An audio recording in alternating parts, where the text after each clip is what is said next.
السلام علیکم ناظرین اکرام پارلیمنٹ میں عمران خان کی شیرنی اکیلی ہی داڑتی رہی۔ زرتاج گل نے تقریر کرتے ہوئے کہا کہ شرم آنی چاہیے تم پارلیمنٹیرین کو کہ ترمیم کو پاس کرنے کے لیے، ترمیم منظور کروانے کے لیے ماؤں بہنوں بیٹیوں کا اغوا کرتے رہے ہو۔ ماؤں بہنوں بیٹیوں کے سروں سے چادریں اتاری گئیں، ان کو گھسیٹا گیا اور اس کے لیے اغوا کر کے ان کو رکھا گیا۔ آئیے پہلے یہ ویڈیو دیکھتے ہیں، پھر اس پہ بات کرتے ہیں۔ آپ کو دہشت گردوں کے سرغل کی طرح آپ کے منہ کے اوپر بھی کالی چادر ڈالی جائے تو سر آپ کیا نوٹس لیں گے؟ آپ کے ایوان میں لوگوں کے ساتھ یہ ہو رہا ہے لیکن آپ لوگوں کو سر کوئی فرق نہیں پڑتا ہے۔ ہم آپ سے یہاں پہ سوال صرف یہ کرتے ہیں کہ یہ آپ کی آئینی ترمیم کے بدلے آپ کی پذیرائی نہیں ہوئی، یہ آپ کا تاریخ میں سیاہ دھبے کے اوپر نام لکھا جائے گا۔ عمران خان کو اپنے ایکسپٹ کرے، انشاءاللہ یہ 26 آئینی ترمیم آپ کو گلے پڑے گی۔ عمران خان کی پارٹی مضبوط ہے، عمران خان تو اتنا بہادر ہے کہ جیل سے کہتا ہے تو لاکھوں لوگ اس کے لیے باہر آ کے کھڑے ہو جاتے ہیں۔ آپ کی تو کلثوم نواز جب گاڑی کے اندر ہوا میں لہرا رہی تھی نا کرین کے ذریعے تو ایک ورکر بھی آپ کا باہر نہیں نکلا تھا۔ ہمارے تو پرامن لوگ، آپ ہر شخص کے اوپر لاکھ تمام ایمنیس کا کہ آپ بکے نہیں، آپ ڈرے نہیں، آپ جھکے نہیں اور اپنے بہادر لیڈر عمران خان کا اپنے ساتھ دیا۔ تشریف رکھے سر بہت شکریہ سر، میں باتیں تو بہت ساری ہوئی ہیں۔ آئی وش کہ سر یہاں پہ گورنمنٹ کے وہ 2 منسٹرز یہاں بیٹھے ہوئے تھے جو اس وقت بڑی شوخیاں مار کے گئے تھے اپنی 26 آئینی ترمیم کے اوپر اور کہہ رہے تھے کہ جی بڑی مبارکباد پیش کرتے ہیں ہم دنیا کو، اور آگے سے یہ بھی فرما رہے تھے کہ ہماری پارٹی کو مخاطب کر رہے تھے کہ جی 5-6 آپ کے بڑے اچھے بچے تھے جنہوں نے ضمیر کے مطابق جو ہے وہ فیصلہ کیا اور ہماری طرف آ گئے، آپ 70 لوگ بھی اگر آنا چاہیں تو ہماری پارٹی کی طرف آ جائیں۔ تو sir they have the audacity to speak here. لوگوں کو اغوا کرنے کے بعد تو اگر میری خواہش ہے کہ وہ دونوں یہاں پہ موجود ہوتے تو میں ان کو جواب دے دوں کہ سر انہیں کی ایک ٹک ٹاک وزیر اعلیٰ ہے جو کہ چٹی ان پڑھ ہے، جو میر شرافت علی سے ہار چکی ہیں، وہ کہتی ہوتی تھی کہ لوٹوں کی جگہ باتھ روم میں ہوتی ہے۔ میں پی ایم ایل این سے سوال پوچھنا چاہتی ہوں کہ آپ نے جو ہمارے بندے اغوا کیے کتنے لوٹے آپ نے مریم نواز کے باتھ روم کے لیے جمع کیے اور کتنے لوٹوں اس کو چاہیے اور اس کا کرنا کیا ہے؟ پھر سر اس کے بعد آگے سے فرماتے ہیں کہ آپ تو اپنے لیڈر کے ساتھ ہی نہیں کھڑے، آپ کا جو بانی چیئرمین عمران خان آپ تو اس کے ساتھ ہی نہیں کھڑے ہیں۔ سر میں ان سے پوچھنا چاہتی ہوں کہ اپنے لیڈر نواز شریف کی تقریر نکال کے دیکھ لیں، وہ کہتے ہیں کہ مجھے میری پارٹی نے کہا کہ نواز شریف قدم بڑھاؤ ہم تمہارے ساتھ ہیں۔ جب میں نے قدم بڑھایا، جب میں نے پیچھے مڑ کے دیکھا تو کوئی بندہ پیچھے نہیں کھڑا، تو اپنے لیڈر کے ساتھ کھڑے تھے، کھڑے ہیں اور عمران خان کے ساتھ ہم کھڑے رہیں گے۔ اور سر دوسری بات یہ ہے کہ آپ نے کہا کہ جی ضمیر کے مطابق فیصلہ کیا، آپ نے اپنے لیڈر کا ساتھ چھوڑ دیا۔ سر میں چاہتی ہوں کہ آپ میری بات ذرا غور سے سنیں۔ مجھے سر ڈیرہ غازی خان میں اپنے کمرے سے گھسیٹ کے نکالا گیا اور سر میرے سر کے اوپر دوپٹہ نہیں تھا۔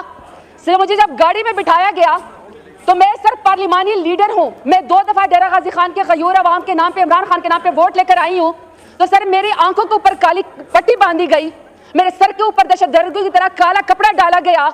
تو سر میرے میں تو اتنی جرت ہے کہ میں ڈیرہ غازی خان ناحق جیل کاٹنے کے بعد یہاں آ کے کھڑے ہو کے آپ کی فسطائیت کا مقابلہ کر رہی ہوں۔ اگر آپ کے اوپر اتنی سختی گزری ہوتی جو میرے لیڈر اور میری پارٹی اور ہمارے اوپر گزری ہوتی ہے تو یقین کریں اسپیکر صاحب کہ پی ایم ایل این والے جوتے چھوڑ کے اقاموں کے اوپر، نائی کے مقامے کے اوپر، چپراسی کے اقامے کے اوپر اس وقت لندن اور جدہ بھاگ چکے ہوتے، تو تانا اس کو مارے جو آپ برداشت بھی کر سکیں۔ اب سر انہوں نے کہا کہ جی ہماری بڑی پذیرائی ہوئی ہے جو ہم لوگوں نے 26ویں آئینی ترمیم کروائی ہے۔ اسپیکر صاحب ان کو سر انٹرنیشنل کمیشن آف جورسٹ ہے سر، میں اس میں 60 کے قریب ججز ہیں، انٹرنیشنل ہیومن رائٹس ہیں اس کے اندر، نہ یہ لاء کے اوپر پوری اترتی ہے اور آپ نے عدلیہ کے پر کاٹ دیے پارلیمنٹ کو، اور پارلیمنٹ میں اس پارلیمنٹ کا آپ نے نیچے دے دیا جو الحمدللہ ساری کی ساری فارم 47 کے پیداوار ہیں۔ ایک بندہ بھی ووٹ لے کر نہیں آیا ہوا ہے، ایک بندہ بھی ووٹ کی طاقت سے نہیں آیا ہوا، سب کے سب فارم 47 کے پیداوار ہیں، اس کے نیچے انہوں نے عدلیہ کے پر کاٹنے کی کوشش کی ہے۔ بڑی آپ شوخیاں مارتی 26 آئینی ترمیم کے اوپر۔ آپ نے غریبوں کے لیے، ان کا پیٹ بھرنے کے لیے کوئی آئینی ترمیم کی ہوتی تو شاید لوگ آپ کو پذیرائی دیتے۔ آپ نے بھوکے ناداروں کے لیے کوئی یا انصاف دینے کے لیے، آپ نے لوگوں کے غریبوں کے لیے، عوام کے لیے آپ نے کوئی آئینی ترمیم کی ہوتی تو شاید آپ کا لوگ ساتھ دیتے، لیکن نہیں۔ ابھی سر میں رپورٹ کے مطابق آپ کے ٹاپ 10 کیپٹلز میں اسلام آباد، انگلینڈ کے بعد سروس ڈیلیوری کے لیے اسلام آباد کا نام آیا top 10 capital of the world میں، جو سب سے سیفسٹ تھے اور سب سے بیسٹ اور سیکیور تھے، اور سر سروس ڈیلیوری میں۔ ابھی سر 2024 کی رپورٹ دیکھ لیں اسلام آباد کو، جس میں ایمبیسیڈر، جس کو UN نے اپنا ہوم اسٹیشن قرار دے دیا تھا عمران خان کی حکومت میں، کیا سر یہ ابھی بتا سکتے ہیں کہ پاکستان کا، اسلام آباد کا دنیا کی کیپٹل میں کون سا نمبر ہے؟ آخری نمبر بھی نہیں ہے سر۔ کیونکہ اب اگر آپ اسلام آباد کی تصویریں نکالیں گے تو سر آپ کو مقبوضہ کشمیر اور مقبوضہ فلسطین کے مناظر نظر آئیں گے. اسلام آباد کو جس میں تمام دنیا نے ایک کیپٹل جس کو فالو کرنا ہوا تھا سر اس کو تو انہوں نے ابڈکشن کا اڈا بنا دیا ہے پی ڈی ایم کی حکومت نے. وہاں تو سر انہوں نے لوگوں کو اغوا کاری کا اسلام آباد کو اڈا بنا دیا ہے. وہاں سر پگڑے اچھالنے کا اڈا بنا دیا ہے.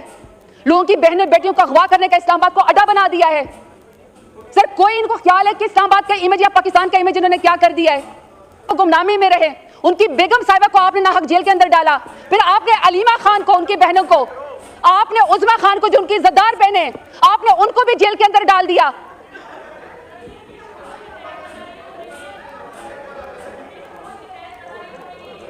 تشریف رکھیں. نو کراس ٹاک. خان کی حکومت تھی تو انہوں نے اسلام آباد کو اپنے تمام یونائٹڈ نیشنز کے عملے کے لیے اور ان کی فیملی کے لیے ریسٹور کر دیا.